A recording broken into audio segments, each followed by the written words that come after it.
Bonjour, dans cette dernière séquence concernant la deuxième semaine, on va voir l'apport des UVC, c'est-à-dire des ultraviolets C et des filtres EPA dans la limitation donc, de la contamination et limitation de la propagation des aérosols.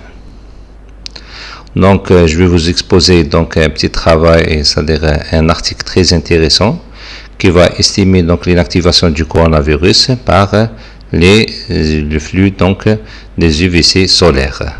Et dans ce cas-là, donc on voit les cercles verts et les cercles rouges. Les cercles verts donc sont en rapport avec la saison de l'été et les rouges sont en rapport avec la saison de l'hiver. Et on voit donc dans le premier chiffre donc il s'agit donc du flux des UVC et la deuxième c'est la durée donc afin d'avoir 90% donc de la réduction de l'infectivité donc des coronavirus.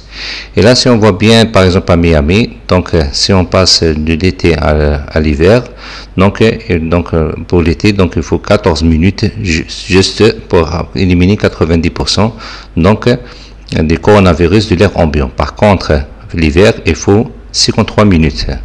À Washington 21 minutes, c'est suffisante pendant l'été, alors qu'elle dépasse 300 minutes pendant l'hiver. Et la même chose pour New York. Maintenant, cette étude donc, elle a concerné plusieurs pays dans le monde, notamment des pays européens. Et on voit pour la Barcelone, par exemple, que pendant l'été, cette durée elle est de varie entre Moscou 34, London 30 et Barcelone 22 et la durée donc toujours dépasse 300 minutes pendant l'hiver avec un effet qui est très faible, c'est-à-dire en rapport avec la faible flux des UVC. Donc cette étude donc elle estime que la dose d'état 37 elle est aux alentours de 3 joules par mètre carré. Comment se fait donc cette action sur les coronavirus? Les coronavirus sont des virus donc à ARN et donc le spectre d'absorption de ARN du coronavirus correspond au spectre d'émission donc des UVC, donc 250 nanomètres, par exemple les 250 nanomètres de mercure, les lampes à mercure de 250 nanomètres. Et dans ce cas-là, donc on va constater donc qu'il y a une fusion entre les bases donc de l'ARN, ce qu'on appelle les bases uraciles, entraînant donc une altération du génome viral, c'est-à-dire une destruction du génome viral.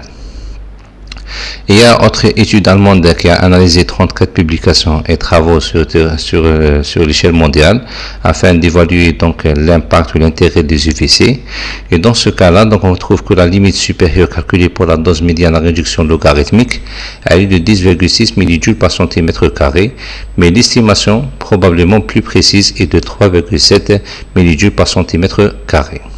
Donc, les mutations de l'ARN pourraient avoir une forte influence sur la pathogénicité d'un virus, mais elles ne se traduisent pas par des différences structurelles plus importantes, notamment en ce qui concerne les propriétés d'absorption des UV de l'ARN, qui sont la principale cause de l'effet antiviral des rayons ultraviolets. Donc, c'est-à-dire que cette moyen physique ne va pas être influencé par l'apparition, c'est-à-dire de nouvelles souches ou de nouveaux variants. Les doses de réduction logarithmique mentionnées sont dans le même ordre de grandeur ou même plus petit que la réduction logarithmique des doses pour d'autres agents pathogènes importants tels que Staphylococcus aureus, Escherichia coli, Klebsiella pneumoniae ou Candida albicans et sont généralement faibles par rapport aux recommandations en matière des radiations UVC. Par exemple, le nombre pour la désinfection des UV de l'eau potable avec sa dose des radiations recommandées de 40 millijoules par centimètre carré. Donc on voit bien que pour éliminer le coronavirus, il suffit d'avoir donc une dose ou un flux donc 4 fois moins par rapport au système donc de désinfection de l'eau potable.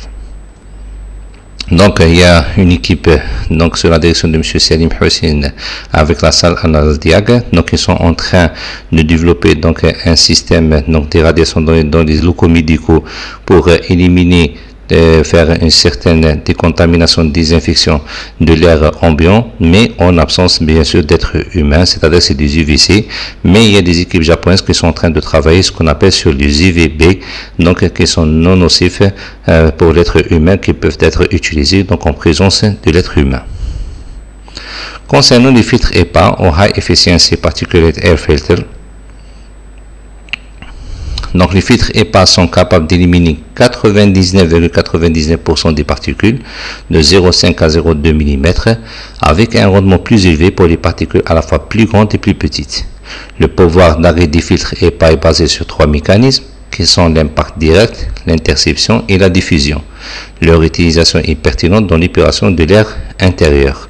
Et dans ce cas-là, donc on propose donc de mettre en place au niveau de nos amphis, au niveau de nos espaces où il y a donc une certaine présence d'êtres humains avec présence de particules d'aérosols, donc de faire une désinfection à la fois par les filtres pendant la présence humaine et en dehors de la présence humaine donc forcer cette désinfection par l'utilisation des UVC. Merci pour votre